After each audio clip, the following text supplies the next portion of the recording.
Hello David, morning. Morning, sir. Can you just tell us about your favourite book that you've been reading? My favourite book? Well, it goes back 5 years and it's a great book and everybody should have one on their bookshelf. What is it? No, it's not that one, it's the Quran. How I got introduced to the Quran was I was on the plane coming back from New York. Yeah, that's over that way. Oh no, it's not. It's over that way. And the thing is, believe it or not really, this guy was reading a book.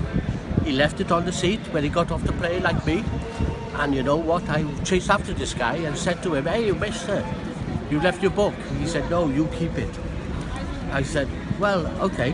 So I kept it, and then I was waiting in the airport lounge in Heathrow. And what happened? I started to cry when I read the Quran. So I put the book down. I was happy, I was still the same. And then I picked it up again. I started to cry. And then I got a taxi to my brother's in London. And then what happened? I told him about the Quran, that had made me cry. And do you know what? Just a moment.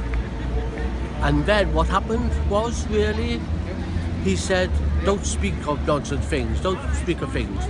I said, "Well, the thing is really, why am I crying?" And then he said, "Go next door." So I went next door, and who was there? The man that was on the plane. And the thing is, name a number, any number. The thing is, I'm not selling that Quran for £20 million or £20,000. I read it twice a day, and not only that, I keep it under my pillow. And you also read it to people as well, don't you? I do, and I'm just going to go with that. And not only that, as an activity coordinator working with people with dementia, I read it to them. And the thing is, they ask me questions, I don't know all the answers, but I know there's one thing in the Quran. What is it? Truth.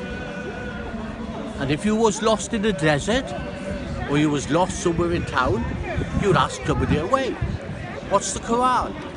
It's a map for life.